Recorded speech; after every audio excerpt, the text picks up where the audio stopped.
Good day mga kalapard. So ito, update lang. Sa 7 days ago, nung mawala yung unang kalapati ko, eto mga kalapards, bumili ako sa Manila. I mean, sa Laguna ng pair ng kalapate. Pamalit dun sa nawala. So ito, papunta ako ng sentro ng Sipokot at talagang masama yung panahon dito. Palaging masama yung panahon actually mga kalapard. So ito nga, tignan nyo. Sobrang lakas na naman ng ulan. So bale, pupunta ako ng Caltex ng Sipokot kasi imi-meet up ko yung shipper na nagnala ng kalapati ko dito sa akin. So bale, andito na nga ako. Mag-aantay na lang ako dun sa shipper kasi medyo malayo pa daw siya. Almost 30 minutes akong nag-antay sa kanya. So, ayun lang, okay lang naman, wala namang problema mag-antay. Basta makarating sa akin, makuha ko yung ibon ko. Sulit naman ang pag-aantay na yan. So, ito, antay-antay lang ako mga kalapards. Excited na ako sa ibon ko. Yes! Ayan na nga mga kalapards, eto na nga si Sir.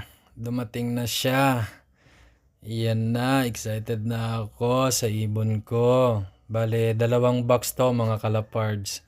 So ayan, kunin ko lang kay Bossing.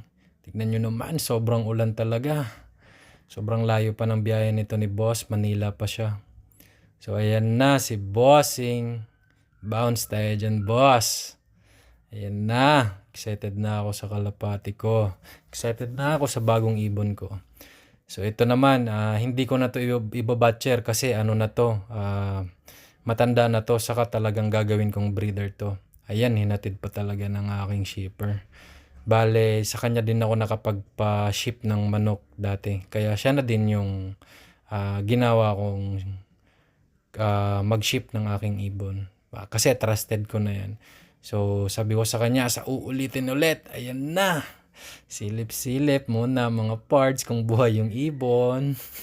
So far, buhay naman. Ito pang isa. Buhay naman sila. Isang pied white at isang black check.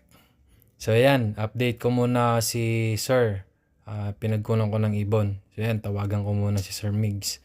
Update ko muna siya.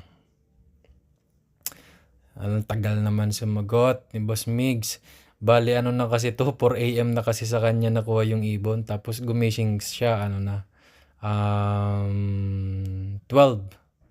So ayan, nag-update si boss at tanong sa akin.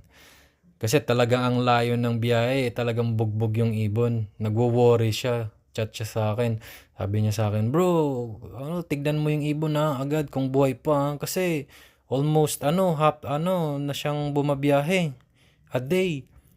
Talagang bugbog yan. Sabi niya nga sa akin, yun, i-cool down ko muna yung ibon. Wag ko munang painumin or patukain. I-rest ko lang muna. So ayun, so far maganda naman yung ibon. Sabi niya sa akin, i-video ko kapag nag-unbox ako.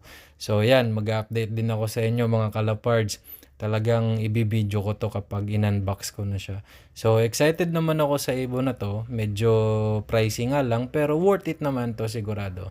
I-breed ko to kasi cock and hen to So, ibibreed ko to para sa upcoming SDR namin dito sa Bicol. Partially dito sa Naga City, sa Metro Naga Panzer Club, MNFC.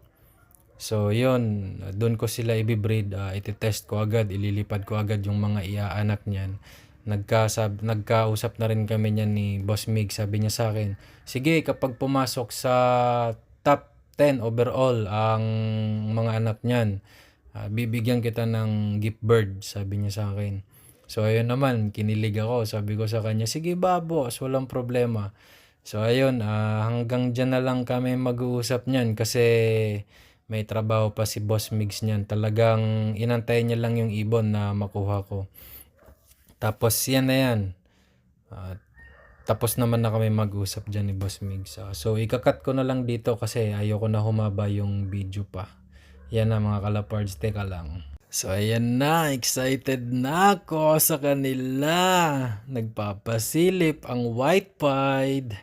Hindi ko muna sasabihin sa inyo mga kalapards kung anong bloodline nitong dalawang 'to, pero sasabihin kong napaka-solid ng ibon nito. Bale PHA player pala 'to si Boss Migs.